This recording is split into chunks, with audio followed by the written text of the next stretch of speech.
આપણા શ્રીનાથજીએ કઈ લીલા કરી ત્યારે એમનું નામ શ્રી દ્વારકાધીશજી પડ્યું.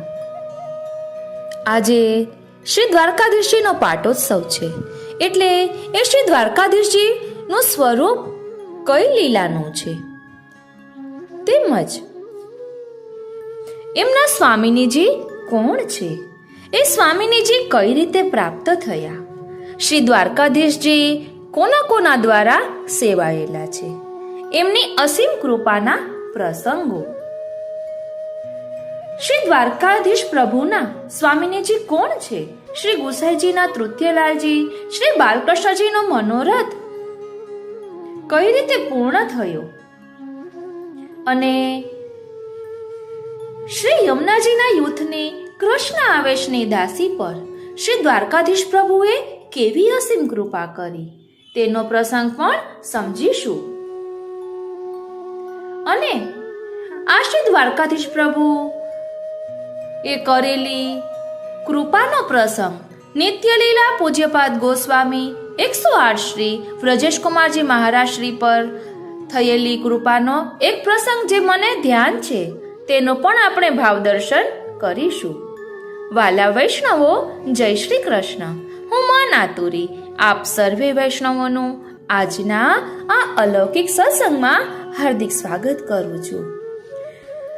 શ્રી દ્વારકાધીશજીના સ્વરૂપને અને એમના શ્રી સ્વામિનીજીના સ્વરૂપને સંપૂર્ણ રીતે સમજવાની ઉત્કંઠા હોય તો જરૂરથી આ સત્સંગમાં જોડાશો.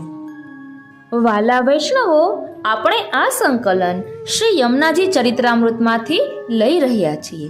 શ્રી હરિરાય મહાપ્રભુજી અહીં વૈષ્ણવોને સમજાવી રહ્યા છે કે શ્રી ઠાકોરજીના વામ ભાગમાંથી હૃદયમાંથી શ્રી યમુનાજીનું પ્રાકટ્ય થયું, અને આપ કહી રહ્યા છે કે શ્રી યમુનાજીના અલૌકિક ગુણોનું અને તેમજ અલૌકિક લીલાઓનું મને જ્ઞાન પણ નથી, અને જેટલું જાણું છું એટલાને વર્ણવવાનો મારો અધિકાર પણ નથી. છતાંય સારાંશમાં એટલું કહીશ કે ગોલોકધામમાં શ્રી યમુનાજી ઢગલાબંધ અદ્ભુત ગુણો, કારણો અને પ્રસંગોને લીધે ભગવાનને અત્યંત પ્રિય બની ગયા. એ ઢગલાબંધ અનંત ગુણો, કારણો અને પ્રસંગોમાંથી એકાદ તો વર્ણવો મહારાણીજી. મારા ગજા બહારની, અધિકાર બહારની વાત આપ મને પૂછી રહ્યા છો. આટલું કહેતા શ્રી હરિરાયજી અટકી ગયા અને સૌ સેવકો તરફ એક દ્રષ્ટિ ફેરવી. શ્રોતા સેવકો કહે છે, કૃપાનાથ, આપના ગજા બહાર તો કંઈ નથી. આપ અમને શ્રી યમુનાજીના ગોલોકધામના પ્રસંગો કહો ને. તો સાંભળો, હવે આપણે શ્રી યમુનાજીની ગોલોકધામની આંખ મીચોલી લીલાને માણીએ. ગોલોકધામની શોભા અતિ ન્યારી, અતિ રળિયામણી. એનું વર્ણન કરવા માટે તો શબ્દ ઓછા પડે. ત્યાંનું સર્વ કંઈ અલૌકિક, વિવિધ પ્રકારના રત્નોથી ખચિત અને એ રત્નોના પ્રકાશથી ઝળહળિત શ્રી શતશૃંગીનો તેજ આપણાથી નરી આંખે જીરવી શકાય નહીં. એમની તળેટીમાં રસરૂપા શ્રી યમુનાજી કલશોર કરતા વહે. શ્રી યમુનાજીના તટો પર મોતી જેવી ચમકદાર અને માખણ જેવી મુલાયમ વાલુકા એટલે રેતી અતિશય સુખ પ્રદાન કરે. એ વાલુકાના પટ પૂરા થાય એટલે તરત સઘન વનો ડોલે. વિવિધ પ્રકારના વૃક્ષો, વેલીઓ, છોડવાઓ, પુષ્પો અને ફળોથી વનો સદાય હર્યા ભર્યા રહે. એવા વનોમાં મોર, પોપટ, કોયલ, મેના, કબૂતર, હોલા અને કાકા કૌવા જેવા પક્ષીઓનો મધુર કલરવ ગુંજ્યા કરે, અને વાનરોની હૂપાહૂપથી વાતાવરણ વધુ સજીવ લાગે. વેલાઓ અને વૃક્ષોની કુદરતી રીતે તૈયાર થયેલી કુંજો અને નિકુંજોમાં લીલાછમ રેશમી ઘાસવાળી ભૂમિ ચરણોની સાથે સાથે આંખ અને હૈયાને પણ એટલી જ ઠારે. એક દિવસ મધ્યાહનના સમયે શ્રી યમુનાજી અને અન્ય સખીઓ એવી જ એક નિકુંજમાં મનગમતા ખેલો ખેલીને વિશ્રામ કરી રહ્યા હતા. વાર્તા વિનોદ ચાલી રહ્યો હતો એટલામાં પાછલા દ્વારેથી શ્રી ઠાકોરજી પધાર્યા. જુએ છે તો એક ઘેઘુર વૃક્ષની નીચે શ્રી યમુનાજી બિરાજ્યા છે અને તેમની સન્મુખ સખીજનો નીચે ઘાસ પર બેસીને એમને સાંભળી રહ્યા છે. હાસ્યની સરવાણીઓ ફૂટી રહી છે. શ્રી ઠાકોરજીને પધારેલા જોઈને સખીજીઓના નેત્રોમાં ચમક આવી ગઈ, પરંતુ શ્રી ઠાકોરજીએ તરત જ નાસિકા પર અંગુલી ધરીને નેત્રના ઈશારાથી એમને ચૂપ રહેવા જણાવ્યું. આપ દબાતા પગલે શ્રી યમુનાજીની પીઠની પાછળની બાજુએથી નિકુંજમાં પધાર્યા અને લગો લગાવી શ્રી યમુનાજીના નેત્રો પોતાની હથેળીઓ વડે ધીમેથી દબાવ્યા.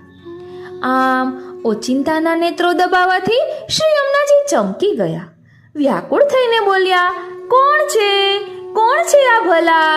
કોઈ જવાબ ન મળ્યો. સખીઓ પણ ધીમું ધીમું હસીને ચૂપ રહી. શ્રી યમુનાજી હવે સહેજ ચીડાયા અને નેત્રો પરના હસ્ત છોડાવવા લાગ્યા. શ્રી ઠાકોરજીએ જરા વધુ જોર લગાવીને નેત્રો પર હસ્ત દબાવી રાખ્યા અને શ્રી યમુનાજીને રીઝવવા બીજા બે હસ્ત પ્રગટ કરી એના વડે વાંસળી વગાડી વાંસળીનો સ્વર સાંભળતા જ શ્રી યમુનાજી ઝૂમી ઉઠ્યા અને સમજી ગયા કે આ તો એમના પ્રિયતમ છે. તરત જ એમણે બેઠા બેઠા જ પોતાના બંને હસ્ત ઊંચા કરીને પાછળ ઉભેલા પ્રાણેશના કંઠમાં હસ્તોનો હાર પરોવી દીધો. હવે વ્રજેશને રીઝવવા શ્રી યમુનાજી એમનો હસ્ત ઝાલી નજીકના બીજા વૃક્ષો પર બાંધેલા ઝૂલા તરફ પધરાવી ગયા. ત્યાં શ્રી યમુનાજી શ્રી ઠાકોરજીની સાથે ઝૂલે ઝૂલ્યા. સખીજનોએ બંનેને સ્નેહપૂર્વક ઝૂલાવ્યા અને શ્રી ઠાકોરજીના ચતુર્ભુજ સ્વરૂપના દર્શન કરી શ્રી યમુનાજીએ પૂછ્યું, આજના આ નવા સ્વરૂપનું શું નામ ધરશું શ્રી યમને? એટલે પ્રભુએ શ્રી યમુનાજીને પૂછ્યું કે યમને, આજના આ નવા સ્વરૂપનું શું નામ ધરશું? ત્યારે શ્રી યમુનાજીએ બહુ જ મધુર મલકીને શ્રી ઠાકોરજી તરફ નેત્રોનો ઈશારો કરી સખીજીઓને પૂછ્યું, આપ અહીં ક્યાંથી પધાર્યા? તો કહે છે, આ નિકુંજના આપની પાછળના રહેલા પેલા નજીકના દરવાજેથી. આ નિકુંજ કોની છે? તો સખીઓ કહે, આપની. તો તમારા પ્રશ્નનો ઉત્તર તમે જ આપી દીધો. શું આપ્યો? શ્રી સખીજીઓ વિમાસણમાં મુકાઈ ગયા. શ્રી દ્વારકાધીશ એ કેવી રીતે? સખીજીઓએ વધુ આશ્ચર્યથી પૂછ્યું. તો એવી રીતે કે દરવાજો એટલે દ્વાર, એ દ્વાર જે નિકુંજનું છે અને એ નિકુંજ જેની છે એવા આ યમુનાનું જલ સ્વરૂપ એટલે ક અને એના સ્વામી રાજા એટલે અધીશ. તો કહો કે દ્વાર વત્તા ક વત્તા અધીશ એટલે શું? દ્વારકાધીશ. સૌ સખીઓ હર્ષાવેશમાં એકી સાથે તાળી પાડીને બોલી ઉઠ્યા, બોલો શ્રી દ્વારકાધીશ કી જય, બોલો શ્રી દ્વારકાધીશજી કી જય. બસ તો આથી આ મારા શ્રી દ્વારકાધીશજી છે. આમ શ્રી યમુનાજી તેમજ અન્ય સખીઓએ ભેગા મળીને તે દિવસે ચતુર્ભુજ સ્વરૂપવાળા શ્રી ઠાકોરજીને એક નવું નામ આપ્યું, શ્રી દ્વારકાધીશજી. સૌ ગોલોક ધામવાસીઓએ નવા નામવાળા ઠાકોરજી શ્રી દ્વારકાધીશજીની જય બોલાવી અને મહોત્સવ ઉજવ્યો. હવે આ શ્રી દ્વારકાધીશજી વિશે થોડોક ખુલાસો લેખક કરી રહ્યા છે કે શ્રી યમુનાજીની સાથે ગોલોકધામમાં આંખ મીચોલી લીલા અને હિંડોળા લીલા જેવી અનેક સુમધુર માધુર્યસભર લીલાઓ ખેલનારા એ ચતુર્ભુજ સ્વરૂપવાળા શ્રી દ્વારકાધીશ પ્રભુના શ્રી યમુનાજી ચરિત્રામૃતમાં હજુ અનેક વર્ણન આપણને દર્શન થવાના છે. તેઓ પોતાના ઊંચા જમણા હસ્તમાં ગદા ઊંચા ડાબા હસ્તમાં ચક્ર, નીચેના જમણા હસ્તમાં પદ્મ અને નીચેના ડાબા હસ્તમાં શંખ તથા હૃદય પર લીલા રંગનો કસ્તુભ મણિ તેમજ મસ્તકે કિરીટ એટલે કે મુગટ ધારણ કરીને હાલ રાજસ્થાન રાજ્યમાં આવેલા નાથદ્વારા ગામની નજીકના કાંકરોલી ગામે રાયસાગર તળાવને કિનારે બિરાજે છે. જલ સ્વરૂપા શ્રી યમુનાજીને નિકુંજના દ્વારના સ્વામી શ્રી દ્વારકાધીશજીનું સ્વરૂપ આ રીતે વ્રજ લીલાનું છે અને નહીં કે દ્વારકા લીલાનું, નહીં કે દ્વારિકા લીલાનું. દ્વારકા શબ્દની સાથે શ્રી કૃષ્ણની રાજલીલાવાળી પાટનગરી દ્વારિકા એવી વણાઈ ગઈ છે કે આપણે દ્વારકા શબ્દનો બીજો અર્થ વિચારી જ નથી શકતા. દ્વારકાધીશ અને દ્વારિકાધીશ એટલે એકમાં ર છે અને એકમાં રી છે. એ બંને એક જ પ્રભુ હોવા છતાં જુદા જુદા સમયે ખેલાયેલી એમની ભિન્ન ભિન્ન લીલાઓના સ્વરૂપો છે. પણ દ્વારકાધીશ એટલે દ્વારિકા નગરીના આધીશ એમ જ આપણે સમજી લઈએ છીએ. આ અર્થ આપણે કાકરોલીમાં બિરાજતા શ્રી દ્વારકાધીશ પ્રભુના દર્શન કરતી વખતે કાઢી નાખવો જોઈએ અને બીજો અર્થ મનમાં ધરવો જોઈએ. સાથે સાથે શ્રી યમુનાજીનું પણ શ્રી દ્વારકાધીશ પ્રભુ સાથે શ્રી યમુનાજીનું પણ સ્મરણ સાથે સાથે કરવું જોઈએ. કારણ કે પ્રભુનું આ પ્રકારનું સ્વરૂપ શ્રી યમુનાજીને રીઝવવા માટે પ્રગટ થયું છે. શ્રી દ્વારકાધીશ પ્રભુ સાથેના શ્રી યમુનાજીના હજુ વધુ બે માધુર્ય સભર પ્રસંગો શ્રી હરિરાયજી આપણને આ ગ્રંથના 14મા પ્રકરણમાં શ્રી યમુનાષ્ટક સ્તોત્રના 3જા શ્લોકના વિવરણમાં વર્ણવવાના છે.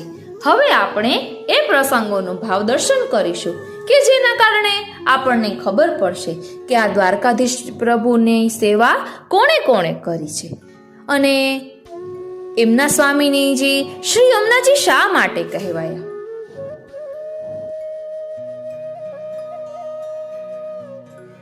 હવે શ્રી હરિરાય મહાપ્રભુજી વૈષ્ણવોને શ્રી યમુનાજીના ઐશ્વર્યનું વર્ણન કરી રહ્યા છે અને આપ કહી રહ્યા છે કે શ્રી યમુનાજી પોતાના આરાધ્ય શ્રી કૃષ્ણની સાથે સંબંધ જોડવામાં પુષ્ટિ ભક્તની સામે જે કોઈ પ્રતિબંધ કે વિઘ્ન આવે છે એને આપ દૂર કરે છે. વિઘ્નો હરી પુષ્ટિ ભક્તને ભગવદ અનુભવ કરવા યોગ્ય શુદ્ધ બનાવી દે છે. એટલા માટે શ્રી યમુનાજી પુષ્ટિ જગતને પાવન કરવા વાળા છે. આ વાત આપણને પરમ ભક્ત અંબરીશ રાજાના અને દુર્વાસા ઋષિ સાથેના પ્રસંગમાંથી બહુ સરળ રીતે સમજાઈ જાય છે. અને જો યાદ ન હોય તો એક બે વાક્યમાં કહું તો શ્રી યમુનાજીના કિનારે અંબરીશ રાજા એકાદશીના વ્રતનું અનુષ્ઠાન કરે છે અને શ્રી યમુનાજીની કૃપાથી એમને દ્રઢ ભક્તિ પ્રાપ્ત થાય છે. અંબરીશ રાજા દુર્વાસા ઋષિનું યથોચિત સ્વાગત કરે છે અને ભોજન લેવા વિનંતી કરે છે અને ઋષિએ આનંદથી રાજાનું નિમંત્રણ સ્વીકાર્યું અને સ્નાન માટે શ્રી યમુનાજીના કિનારે ગયા. ત્યાં બ્રહ્મ ધ્યાનમાં મગ્ન થઈ ગયા. એટલે પારણાનો સમય વીતવામાં એક ઘડી બાકી રહી એટલે રાજાને ચિંતા થઈ. પારણા ન કરે તો વ્રત પૂર્ણ ન થાય અને બ્રાહ્મણોને આનો ઉપાય પૂછ્યો તો બ્રાહ્મણોએ કહ્યું કે અતિથિને મૂકીને જમાય નહીં અને વ્રતવિધિ પણ ચૂકાય નહીં.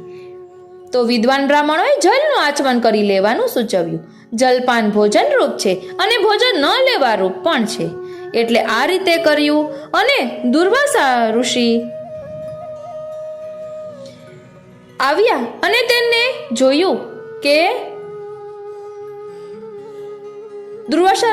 દુર્વાસા પાછા આવ્યા અને અંબરીશ રાજા પાસે આવ્યા. રાજાએ પોતાને જમાડ્યા વગર પારણા કરી લીધા છે એ જાણતા એ ગુસ્સા થયા અને કૃત્યા પ્રકટ કરીને રાજાને મારવા માટે મોકલી. અને આવી બિહામણી કૃત્યાને જોઈને પણ રાજા અંબરીશ જરાય ગભરાયા નહીં અને એમના મનમાં શ્રી યમુનાજીનું અને શ્રી પ્રભુનું સ્મરણ સતત ચાલુ હતું. સુદર્શનજી હંમેશા રાજાની રક્ષા કરતા, રાજાની સાથે જ રહેતા. આ પ્રસંગ છે આપને થોડીક હિન્ટ આપી એટલે દુર્વાસા ઋષિ કૃષ્ણ ભગવાન પાસે પણ જાય છે તો કૃષ્ણ ભગવાન પોતે કહે છે કે હું તો ભક્તોને આધીન છું, એટલે તમે મારા ભક્તોને શરણે જાઓ. એ પ્રસંગ આવે છે. એટલે રાજા અંબરીશ શ્રી યમુનાજીનું સતત સ્મરણ કરતા, એટલે એ વાત અહીં કરી રહ્યા છે. પછી કહે છે કે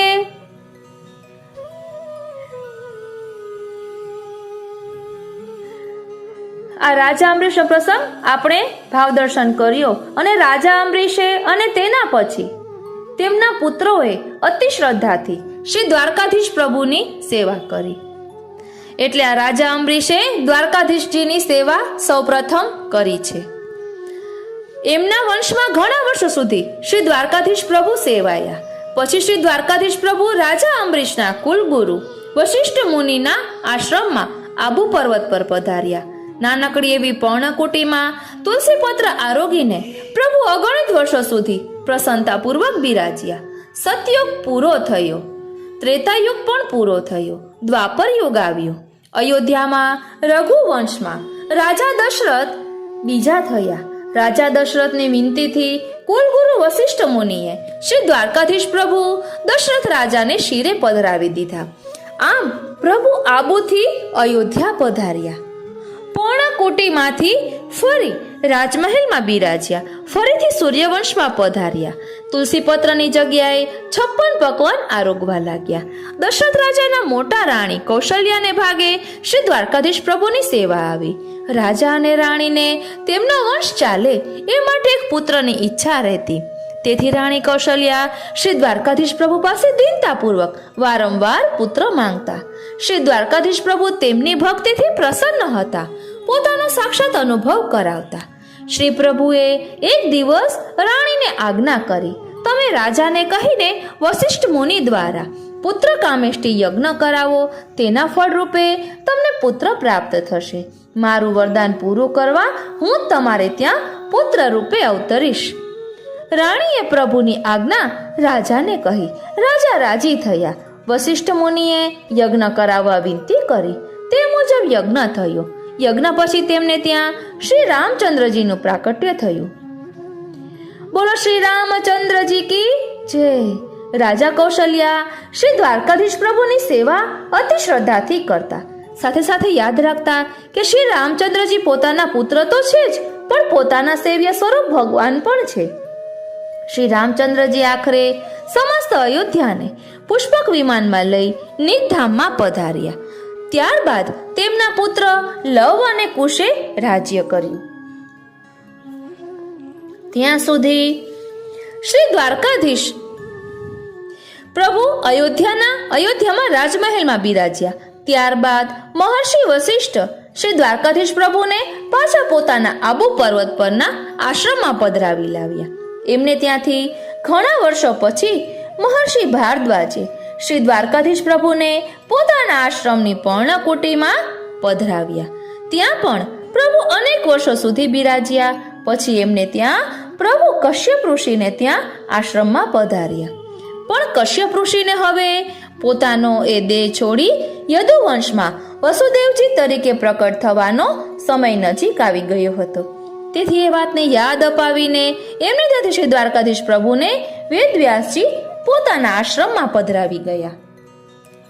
વેદવ્યાસજી વૈષ્ણવ સંપ્રદાયની રીત પ્રમાણે શ્રી દ્વારકાધીશ પ્રભુની સેવા કરવા લાગ્યા. ઘણો સમય પસાર થયો. એક વખત શ્રી ઠાકોરજીની સેવા પહોંચીને રાતે વ્યાસજી સમાધિમાં બેઠા હતા.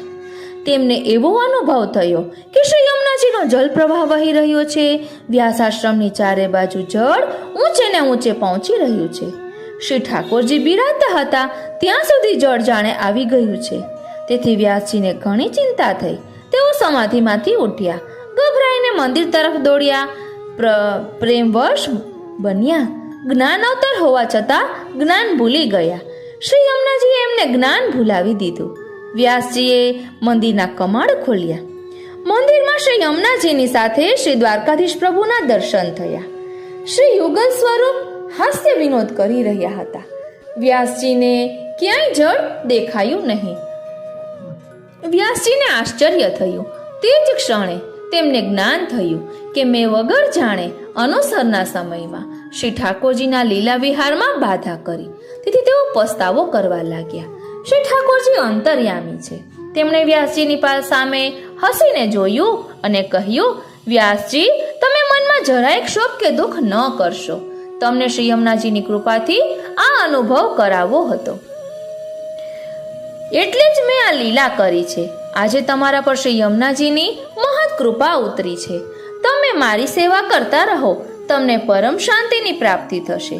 શ્રી યમુનાજીની કૃપાથી તમારા દ્વારા નજીકના જ ભવિષ્યમાં હું એક અદ્ભુત ગ્રંથ સર્જન કરાવડાવીશ. વ્યાસજીએ પોતાનું પરમ સૌભાગ્ય માની યુગલ સ્વરૂપને સાષ્ટાંગ દંડવત પ્રણામ કર્યા. શ્રી યમુનાજી નુપુર અને કળાને રણકાવતા ત્યાંથી અંતર્ધ્યાન થઈ ગયા. વ્યાસજી આ કૃપાથી અવાક થઈ ગયા. પોતાનાથી થયેલા અપરાધની વારંવાર ક્ષમા યાચના કરવા લાગ્યા અને મંદિરના દ્વાર વાસીને પાછા સમાધિમાં બેસી ગયા. આગળ જતા આવી જ એક સમાધિ દરમિયાન શ્રી દ્વારકાધીશ પ્રભુએ વ્યાસજીને પોતાના ભવિષ્યમાં થનારા કૃષ્ણ અવતારની ગાથા કહી સંભળાવી અને એ સર્વ કથા શ્રી ભાગવત પુરાણમાં પ્રકટ કરવા માટે આજ્ઞા આપી. આ પ્રમાણે કૃષ્ણ અવતાર થયો. વ્યાસજીને સમાધિમાં સમગ્ર લીલાનો અનુભવ થયો. તે તેમણે રચેલા 18મા પુરાણ શ્રીમદ ભાગવતમાં પ્રકટ કર્યું. આમ વેદવ્યાસજીની સમાધિમાં શ્રી યમુનાજીએ મહৎ કૃપા કરી અને પરિણામ સ્વરૂપે હરિરસથી તરબતર એવા પરિપક્વ મધુરાધિપતિ મધુર ફળરૂપી શ્રીમદ ભાગવત મહાપુરાણની રચના થઈ. એ જ દિવ્ય મહાસ્થાનનો એક અલ્પાંશ આપણે આ શ્રી યમુનાજીના વિસ્તારપૂર્વકના ચરિત્રામૃતમાં બંને વંશની વંશાવલી સાંભળતા માણ્યો. આખું શ્રીમદ ભાગવત શ્રી યમુનાજીની પરોક્ષ પરમ કૃપા થકી લખાયેલું હોવાથી એમના ચરિત્રામૃતમાં આપણે શ્રીમદ ભાગવતને પણ થોડું માણ્યું. બસ આ ચરિત્રામૃતમાં બંને વંશોના સારાંશ સ્વરૂપ પ્રસંગો કહેવા પાછળ એ જ હેતુ હતો કે આપણે જે ગ્રંથને શ્રીમદ ભાગવત મહાપુરાણને આદિકાળથી આટલી બધી અતૂટ શ્રદ્ધા સાથે પૂજીએ છીએ અને પરમ પ્રિય જીવનદાન માનીએ છીએ, એ ગ્રંથ પણ શ્રી યમુનાજીની આડકતરી પરમ કૃપાના પરિણામ થકી તૈયાર થયો છે. બોલો શ્યામ સુંદર શ્રી યમને મહારાણી જી કી જય. તો આપણે જ્યારે શ્રી યમુનાજીના ચરિત્રામૃતનો રસપાન કરી રહ્યા હોઈએ ત્યારે એ ગ્રંથને શ્રીમદ ભાગવત મહાપુરાણને પણ શા માટે યાદ ન કરવો જોઈએ? શ્રી વેદવ્યાસજીને 17 પુરાણો રચવા છતાં જે શાંતિ નહોતી મળીને એ આ 18મા પુરાણ દ્વારા પ્રાપ્ત થઈ. મનનો અજંપો શમી ગયો, તલસાટ તૃપ્ત થયો. શ્રી હરિરાયજી પોતાના આરાધ્ય શ્રી કૃષ્ણની સાથે સંબંધ જોડવામાં પુષ્ટિ ભક્તની સામે જે કોઈ પ્રતિબંધ વિઘ્ન આવે છે એને શ્રી યમુનાજી દૂર કરે છે. વિઘ્નો હરી પુષ્ટિ ભક્તને ભગવદ અનુભવ કરવા યોગ્ય શુદ્ધ બનાવી દે છે. એટલા માટે શ્રી યમુનાજી પુષ્ટિ જગતને પાવન કરવા વાળા છે. આ વાત આપણને બીજા પણ એક પ્રસંગમાંથી જાણવા મળે છે. એ માટે હવે આપણે શ્રી દ્વારકાધીશ પ્રભુના સ્વામિનીજી કોણ વાળા પ્રસંગનો રસાનંદ લૂટીશું. નિજાચાર્ય શ્રીની પાસેથી એટલે શ્રી હરિરાયજી પાસેથી એમના દ્વિતીય પુત્ર શ્રી મહાપ્રભુજી પાસેથી એમના દ્વિતીય પુત્ર શ્રી ગુસાઈજી ને એ સ્વરૂપ પ્રાપ્ત થયું હતું અને શ્રી પ્રભુચરણે ભૂતલ પરના એમના અંતિમ વર્ષોમાં વિક્રમ સંવત 1638માં પોતાના સતે પુત્રોને જ્યારે પોતાની પાસેના સર્વ ભગવત સ્વરૂપોની વાટણી કરી દીધી ત્યારે તૃતીય પુત્ર શ્રી બાલકૃષ્ણ દાદાજીના વાટામાં એ સ્વરૂપ પધાર્યું. સેવકો કહે છે, કૃપાનાથ અમને એ તો કહો કે શ્રી વેદવ્યાસજી પાસેથી એ સ્વરૂપ શ્રી મહાપ્રભુજી પાસે કઈ રીતે પધાર્યું? 4500 વર્ષના સમયગાળાને આપ એક કૂદકે કાં ભગાવ્યો શ્રીનાથજી? અનુસંધાન પૂર્વકના પ્રસંગો સાંભળવામાં જે આનંદ આવે છે તે તૂટક પ્રસંગોમાં નથી આવતો. એ તો બહુ વિસ્તારવાળી વાતો છે, એમાં શ્રી યમુનાજીનું ચરિત્રામૃત ક્યાંય નથી. આપણે આપણું સત્ર તો શ્રી યમુનાજીના ચરિત્રામૃતનું ચાલી રહ્યું છે. તો શું થયું? આ પહેલા પણ આપે ઘણા પ્રસંગો એવા કહ્યા છે કે જેમાં શ્રી યમુનાજીનું ચરિત્રામૃત પ્રત્યક્ષમાં ક્યાંય નહોતું, છતાં એ બધા પ્રસંગો અને પાત્રો ભેગા મળીને તો આપણને શ્રી યમુનાજીની નિકુંજ સુધી લઈ આવ્યા ને. અમે હવે એટલું તો સમજી ગયા છીએ કે શ્રી યમુનાજીના ચરિત્રામૃતમાં શ્રી દ્વારકાધીશ પ્રભુ સહિત અન્ય ઘણા બધા તત્વો તાણાવાણાની જેમ વણાયેલા છે, ચોલી દામનનો સાથ નિભાવી રહ્યા છે. તેથી શ્રી દ્વારકાધીશ પ્રભુના સ્વામીની કોણ એ જાણતા પહેલા શ્રી દ્વારકાધીશ પ્રભુથી લઈને શ્રી મહાપ્રભુજી, શ્રી ગુસાઈજી અને એમના તૃતીય પુત્ર શ્રી બાલકૃષ્ણજી સુધીનો સેતુ તો આપ બાંધી આપો. પછી શ્રી દ્વારકાધીશ પ્રભુના સ્વામીનીજી કોણ એ ભેદ ખોલજો. અમારી આપને વિનંતી છે, આપ અસ્ખલિત પ્રવાહે વહેતા જ રહો, કહેતા જ રહો અને અમે સાંભળતા જ રહીએ એવું મન થયા કરે છે. આ બધા દેહ ધર્મો વચ્ચે ન આવતા હોત ને તો કેવું સારું થાત. અમને માંડીને બધી વાત કહો કૃપાનાથ, ભલે થોડું વિષયાંતર થાય. સેવકોના ભાવપૂર્વકના આગ્રહ સામે શ્રી હરિરાયજી પીગળી ગયા. એટલે આપણે પણ એ રહસ્યને સમજીએ, એ જાણીએ કે કઈ રીતે શ્રી દ્વારકાધીશજી શ્રી મહાપ્રભુજી પાસે પધાર્યા. તો સાંભળો, એક વખત વ્યાસજીએ શ્રી ઠાકોરજીને વિનંતી કરી, હે પ્રભુ, દિવસે દિવસે યુગ ધર્મ બદલાતો જાય છે. આગળ કળિયુગ આવશે. મનુષ્યમાં ધર્મ, તપ, દયા, દાન રહેશે નહીં. એવા વખતમાં આપની સેવા અને મારો ઋષિ ધર્મ કેવી રીતે નભશે? શ્રી પ્રભુએ આજ્ઞા કરી, તમારું કહેવું સત્ય છે. તમે હવે મને હસ્તિનાપુરના રાજા યુધિષ્ઠિરને ત્યાં પધરાવી દેજો. તેઓ પરમ ધાર્મિક અને મારા અંતરંગ સેવક થશે. મારા આ સ્વરૂપ દ્વારા પાંડવોનું વધુ કલ્યાણ થશે. તમે હિમાલયમાં તમારો આશ્રમ બનાવી એકાંતવાસ કરજો. થોડા સમય પછી કૌરવો અને પાંડવોમાં ઝઘડો થયો. પાંડવો જુગારમાં હાર્યા. તેમને 12 વર્ષ વનવાસ કરવો પડ્યો. તે વખતે ભગવાન શ્રી કૃષ્ણ દ્વારિકામાં બિરાજતા હતા. એક દિવસ પાંડવોને આશ્વાસન આપવા વ્યાસમુનિ વનમાં તેમની પાસે આવ્યા. પાંડવોએ તેમનું સ્વાગત કર્યું. વનમાં કેવી રીતે દિવસો વિતાવવા અને ફરી વિજય કેવી રીતે મેળવવો એ વિશે સમજાવ્યું. વ્યાસજીએ તેમને રાજનીતિ બતાવી. પાંડવોને સંતોષ થયો. પાંડવોએ વિનંતી કરી, આપ હંમેશા અમારી સાથે રહો ને. વ્યાસજીએ કહ્યું, હું તો અહીં રહી નહીં શકું, પરંતુ મારા સાથે શ્રી દ્વારકાધીશ પ્રભુનું સ્વરૂપ બિરાજે છે. મારા માથે શ્રી દ્વારકાધીશ પ્રભુનું સ્વરૂપ બિરાજે છે. તેમની સેવા રાજા અંબરીશ અને વશિષ્ઠ વગેરે ઋષિમુનિઓએ કરી છે. તમારા મામા શ્રી વસુદેવજીના દીકરા શ્રી કૃષ્ણ અને આ સ્વરૂપ એક જ છે. મને ભગવાનની આજ્ઞા થઈ છે એટલે તમને આ સ્વરૂપ પધરાવી આપું છું. તમે પૂર્ણ ભક્તિ અને દ્રઢ વિશ્વાસથી તેમની સેવા કરજો. વનવાસ પૂરો થશે ત્યારે તમને વિજય પ્રાપ્ત થશે.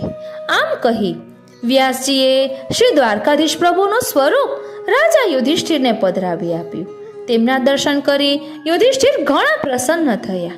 આમ શ્રી દ્વારકાધીશ પ્રભુનું સ્વરૂપ સૂર્યવંશમાંથી હવે ચંદ્રવંશમાં પધાર્યું.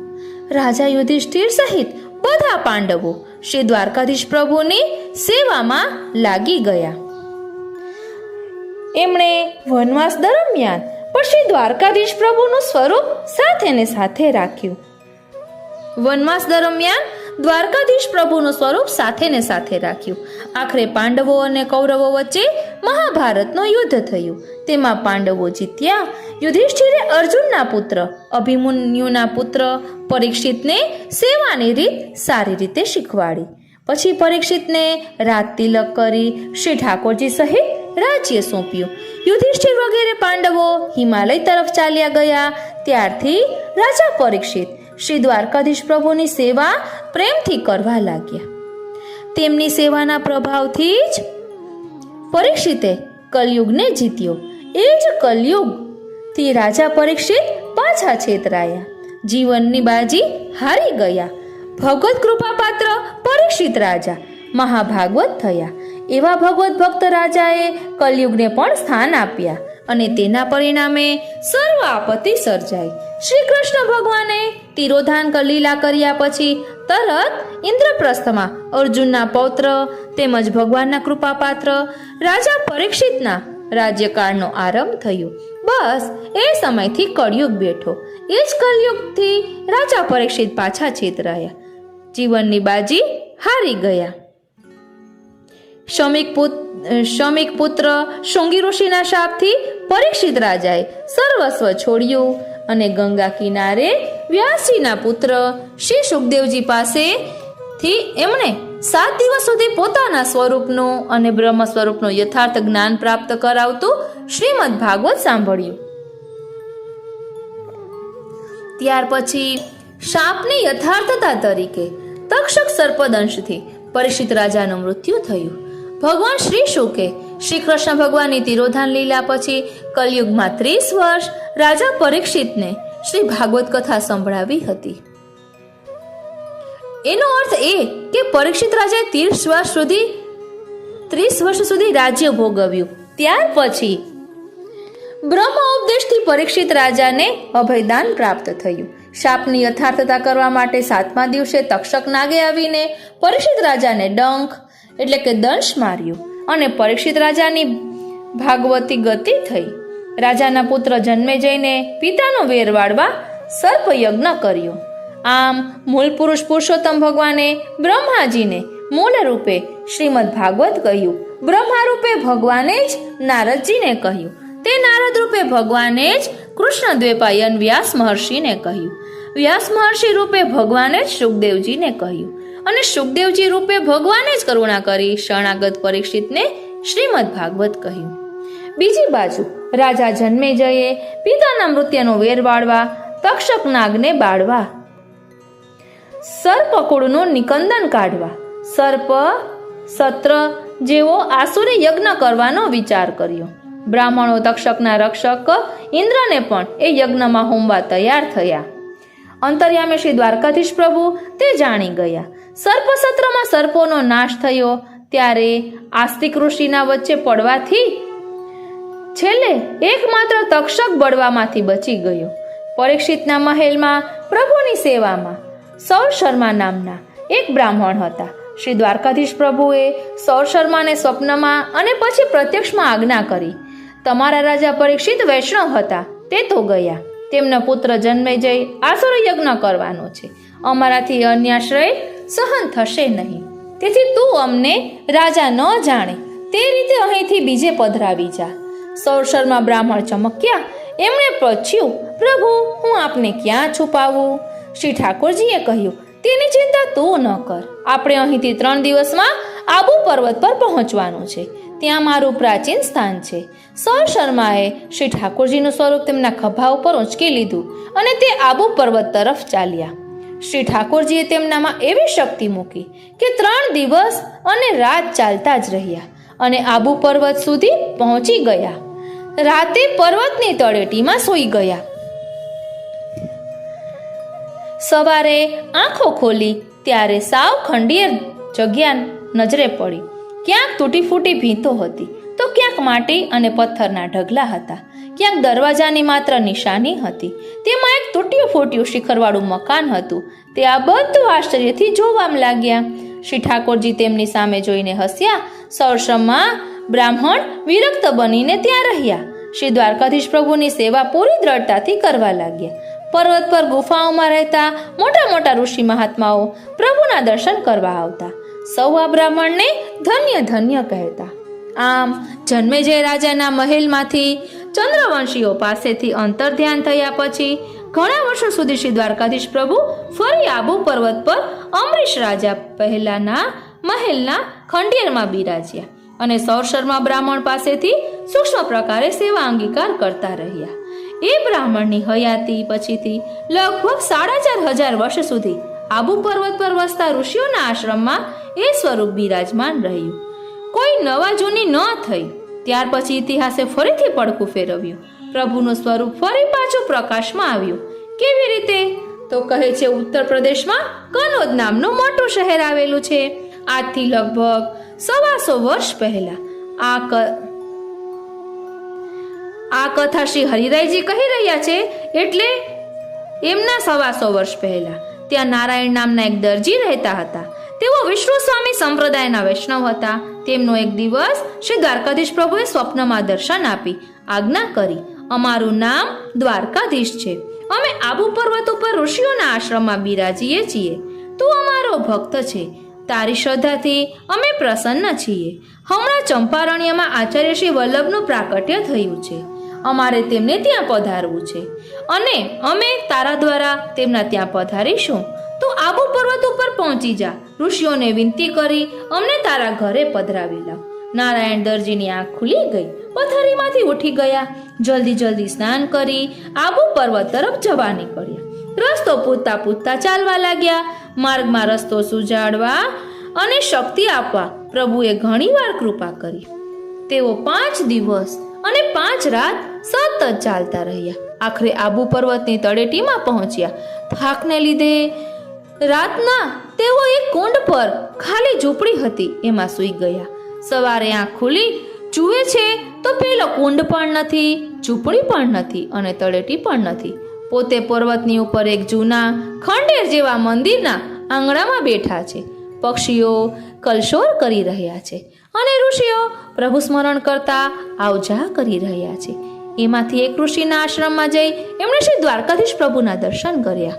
દર્શન કરતા પ્રેમ વિવળ થયા. તેમની આંખમાંથી પ્રેમાશ્રુ ચાલ્યા જાય ને લૂછતા જાય અને ફરીથી દર્શન કરતા જાય. ઋષિઓએ તેમનું આવું વર્તન જોયું. નારાયણ દરજીએ ઋષિઓને હાથ જોડી વિનંતી કરી, મહારાજ, મને સ્વપ્નમાં પ્રભુએ જેવી આજ્ઞા કરી છે તે પ્રમાણે હું અહીં આવ્યો છું. નારાયણ દરજીએ સર્વ હકીકત કહી. પછી વિનંતી કરી, મને આ નિધિ સ્વરૂપ પધરાવી આપો તો હું મારા ઘેર પધરાવી જાઉં. ઋષિઓએ કહ્યું, અમને પણ શ્રી પ્રભુની આવી જ આજ્ઞા થઈ છે, માટે ભલે તમે પધરાવી જાઓ. ઋષિએ શ્રી દ્વારકાધીશ પ્રભુ નારાયણ દરજીને પધરાવી આપ્યા. તે લઈને તેઓ કનોજ જવા ઉપડ્યા. કનોજથી 5 દિવસમાં આબુ પર્વત આવ્યા હતા, પણ કનોજ પાછા જતા માત્ર 3 દિવસ લાગ્યા. નારાયણ દરજી તેમના ઘરે ગયા. પરિવારમાં પત્ની અને બહેન હતા. બંને સ્ત્રી ભક્તો પ્રભુનું સ્વરૂપ નિહાળીને ખૂબ જ રાજી થયા. સૌ સાથે મળીને પ્રેમથી શ્રી ઠાકોરજીની સેવા કરવા લાગ્યા. એમ કરતા ઘણા વર્ષો વીત્યા. નારાયણ દરજીની આર્થિક સ્થિતિ સાવ સાધારણ હતી. તેમની સ્થિતિ પ્રમાણે તેઓ રોજ એક મુઠ્ઠી ભીંજવેલી ચણાની દાળનો ભોગ ધરતા. શ્રી દ્વારકાધીશ પ્રભુ તેને રાજા અમરીશના રાજવૈભવથી વિશેષ માનીને આરોગતા. સમય જતા નારાયણ દરજીને ત્યાં તામ્રપત્રને નિમિત્ત બનાવી શ્રી દ્વારકાધીશ પ્રભુ શ્રી મહાપ્રભુજી દ્વારા કનોજ શહેરના દીવાન અને નગર શેઠ દામોદરદાસ સંભલવાળાને ત્યાં થોડા વર્ષો સુધી પધાર્યા. ત્યાં વૈભવી સેવા સ્વીકારી. સમય વહેતો ગયો.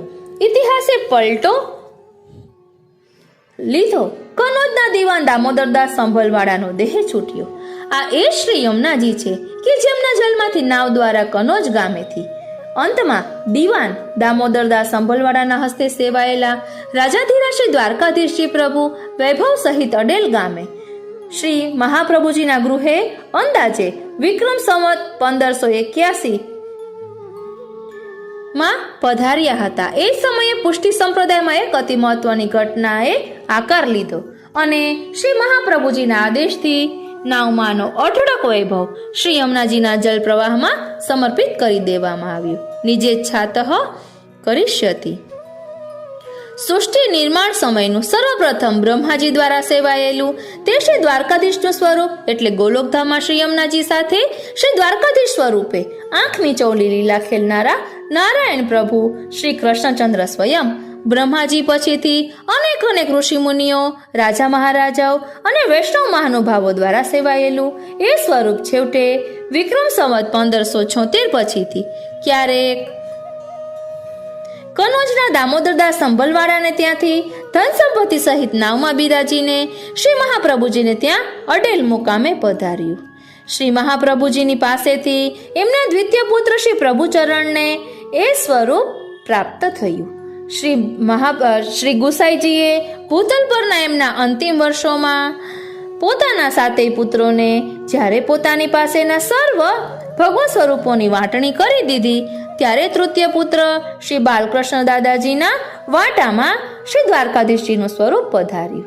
બસ ત્યારથી એ સ્વરૂપ અહીં ગોકુલમાં બિરાજી રહ્યું છે. આગળ જતા ધર્માંધ મુગલ બાદશાહ ઔરંગઝેબના ઉપદ્રવથી ગોકુલમાંથી સર્વ ભગવત સ્વરૂપો સ્થળાંતર કરવા લાગ્યા. એ સમયે મેવાડમાં અથાગ પરિશ્રમ અને લખલૂટ ખર્ચને અંતે મહારાણાજી આસોટિયા ગામે 12 માઇલના ઘેરાવાવાળું રાયસાગર સરોવર તૈયાર કરાવી રહ્યા હતા. આ જલાશય હજી તો અડધું તૈયાર થયું હતું તેવામાં સૌથી પહેલા શ્રી દ્વારકાધીશજીનું સ્વરૂપ ગોકુલથી ગુપ્ત રીતે ઉઠીને અમદાવાદ થઈ વિક્રમ સંવત 1726ના ભાદરવા સુદ સાતમ, ક્યાંક ફાગણવદ નોમનો પણ ઉલ્લેખ છે, ના રોજ મેવાડમાં પધાર્યું અને મહારાણાજીના મનોરથ અનુસાર આસોટિયા એટલે કે હાલનું કાંકરોલી ગામે બિરાજ્યું. હાલ પણ એ સ્વરૂપ પૃથ્વી પર વિદ્યમાન છે અને શ્રી ગુસાઈજીના તૃતીય પુત્ર શ્રી બાલકૃષ્ણજીના વંશજોના શિરે ભારતમાં રાજસ્થાન રાજ્યમાં નાથદ્વારા ગામની નજીકમાં આવેલા કાંકરોલી ગામે રાયસાગર સરોવરના કાંઠે બિરાજી રહ્યું છે. સરનામું છે શ્રી દ્વારકાધીશ મંદિર, તૃતીય પીઠ, પ્રન્યાસ પેલેસ, મંદિર માર્ગ, કાંકરોલી, રાજસ્થાન. તો હવે આપણે શ્રી દ્વારકાધીશ પ્રભુના સ્વામિનીજી કોણના પ્રસંગનો રસાનંદ લૂંટીશું. શ્રી વેદવ્યાસજી પાસેથી શ્રી દ્વારકાધીશ પ્રભુનો એ સ્વરૂપ શ્રી નિજાચાર્યજી, શ્રી પ્રભુચરણ અને એમના તૃતીય પુત્ર શ્રી બાલકૃષ્ણજી પાસે કઈ રીતે પધાર્યું એનો 4500 વર્ષના સમયગાળાનો સેતુ અનુસંધાનપૂર્વકના પ્રસંગો સાથે હવે બંધાયું. હવે શ્રી દ્વારકાધીશ પ્રભુના સ્વામિનીજી કોણ એ ભેદ ખોલીએ. અમારા દાદાજીના સમયનો આ પ્રસંગ છે. એક વખત શ્રી પ્રભુચરણને એમના ત્રીજા લાલજી શ્રી બાલકૃષ્ણ દાદાજીએ વિનંતી કરી, આપે કૃપા કરીને મને શ્રી દ્વારકાધીશજી પધરાવી દીધા છે. હવે મને એવી ઈચ્છા થઈ રહી છે કે એમની સાથે જો શ્રી સ્વામિનીજી પણ બિરાજતા હોય તો શ્રી યુગલ સ્વરૂપની સેવા કરવાનો અધિક આનંદ આવે. આપ કૃપા કરીને મારો એ મનોરથ સિદ્ધ નહીં કરી આપો. ત્યારે શ્રી પ્રભુચરણે મધુર સ્મિત કરતા કહ્યું, અવશ્ય તમારો એ મનોરથ જરૂરથી પૂર્ણ થશે. દિવસો વીતવા માંડ્યા. શ્રી બાલકૃષ્ણ દાદાજીનો વિરહતાપ પણ એ સાથે જ વધવા લાગ્યો. એ જોઈને શ્રી પ્રભુચરણે તેમને શ્રી સ્વામિનીજીના શ્રી હસ્તમાં ધરાવવા લાયક 2 જોડા ચૂડા આપ્યા અને આજ્ઞા કરી, તમને જ્યારે શ્રી સ્વામિનીજી પ્રાપ્ત થાય ત્યારે તેમને આ આભરણ ધરાવજો. તેમને જો માપસર આવી જાય તો તેમને શ્રી દ્વારકાધીશજીના શ્રી સ્વામિનીજી સમજજો. શ્રી બાલકૃષ્ણ દાદાજી અસમંજસમાં મુકાઈ ગયા. એમણે દ્વિધાયુક્ત સ્વરે પૂછ્યું, પણ મને શ્રી સ્વામિનીજી ક્યાંથી અને ક્યારે પ્રાપ્ત થશે? શ્રી પ્રભુચરણે થોડોક ભેદ ખોલ્યો, તમે સતત વ્રજમાં ભ્રમણ કરો, બહુ શીઘ્ર તમારો મનોરથ ત્યાં પૂર્ણ થશે. શ્રી બાલકૃષ્ણ દાદાજીએ પેલા બંને જડાઉ ચૂડા જતનપૂર્વક સંભાળી લીધા. એકવાર શ્રી દ્વારકાધીશ પ્રભુની સેવા કરતા કરતા આપના નેત્રોમાંથી અશ્રુ છલકાઈ રહ્યા.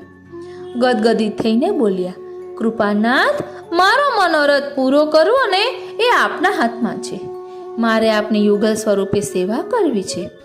ત્યારે શ્રી દ્વારકાધીશ પ્રભુએ પ્રસન્નતાપૂર્વક કહ્યું, તમારા મનમાં અમે જ તો આ મનોરથ જગાવ્યું છે. તમે કાકાજીએ એટલે કે શ્રી ગુસાઈજીએ કહ્યું છે એ પ્રમાણે કરો. બહુ શીઘ્ર તમને શ્રી સ્વામિનીજી પ્રાપ્ત થશે. ચૂડાના માપનું ધ્યાન રાખજો હો. હવે શ્રી બાલકૃષ્ણ દાદાજી દરરોજ રાજભોગ સુધીની સેવા પહોંચીને પછીથી વ્રજના વિવિધ વનોમાં ભ્રમણ કરે છે. સાથે પેલા 2 ચૂડા પધરાવે અને એક સુખપાલ પણ રાખે. ઉત્થાપન સમયે પાછા ગૃહે આવે. પછી શયન સુધીની સેવા પહોંચીને ફરીથી વનોમાં ભ્રમણ કરવા નીકળી પડે. આમ કરતા કરતા આપે વિહારવન, રામઘાટ, ભૂષણવન અને નિવારણ વનનું ભ્રમણ પૂરું કર્યું. શ્રમિત થઈને એક રાત્રિએ આપ ગોકુલમાં સ્વગૃહે નિદ્રાધીન થયા. ત્યારે સ્વપ્નમાં આપે એક અત્યંત લાવણ્યયુક્ત 7 વર્ષના કુમારિકાના દર્શન કર્યા. એમણે સ્વપ્નમાં જ એ કુમારિકાની સ્તુતિ કરી. સવારે ઉઠીને તેઓ બહુ જ પ્રસન્નતાપૂર્વક વિહરવા લાગ્યા. એમના મનમાં આનંદનો ઉદધિ ઘૂઘવી રહ્યો હતો.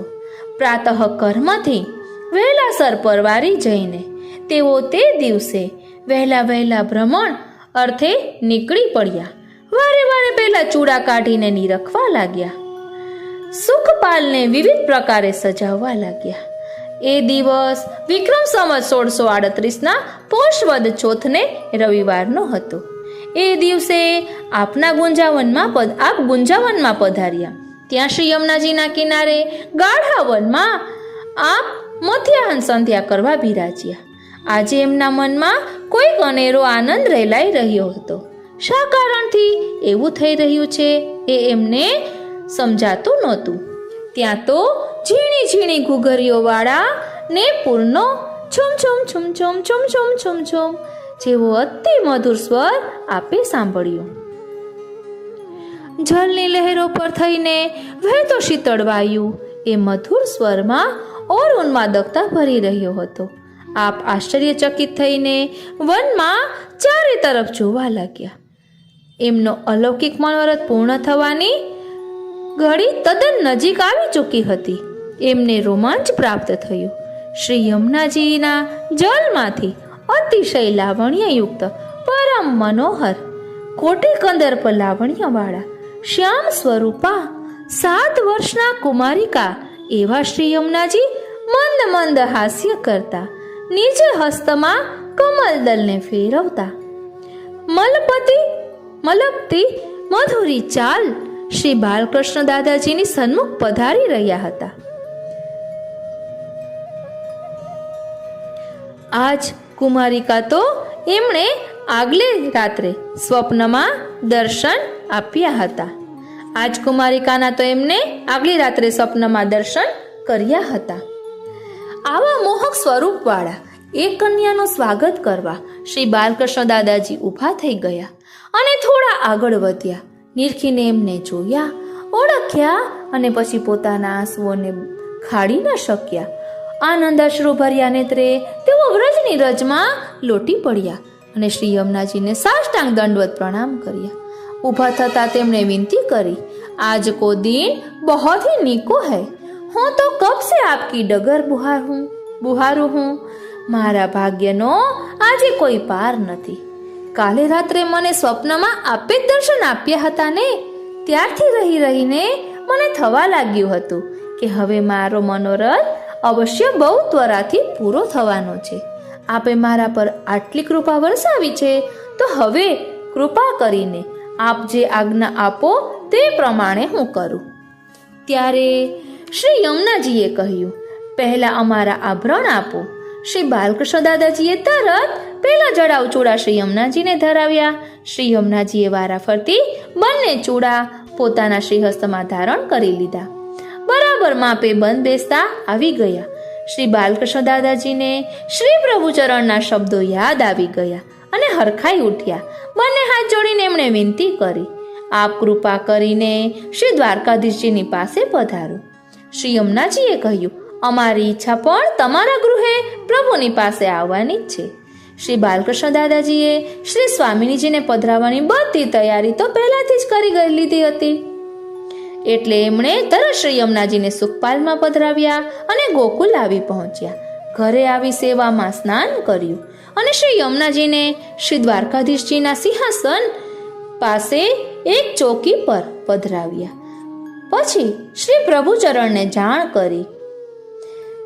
સમાચાર સાંભળીને શ્રી પ્રભુચરણ તરત સેવામાં દાખલ થયા. એમણે શ્રી યમુનાજીને શ્રી દ્વારકાધીશજીના સિંહાસન પર પધરાવ્યા અને શણગાર ધરી વિવિધ ભોગ સાજ્યા. ગુપ્ત ઉત્સવ મનાવ્યો. શ્રી પ્રભુચરણે શ્રી બાલકૃષ્ણ દાદાજીને આજ્ઞા કરી, શ્રી સ્વામિનીજીની સેવા ગુપ્ત રીતે કરજો. રસમય લીલાનું આ ગૂઢ સ્વરૂપ છે, તેથી ગોપ્ય રાખજો. પ્રકટ કીએ રસ જાય. સમજ્યા?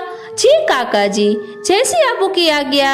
श्री बालकृष्ण दादाजीने मन એ અવિસ્મરણીય દિન હતો. એ સમયે શ્રી બાલકૃષ્ણ દાદાજી 32 વર્ષના હતા. પછી શ્રી પ્રભુચરણની આજ્ઞા મુજબ દાદાજી સેવા કરવા લાગ્યા.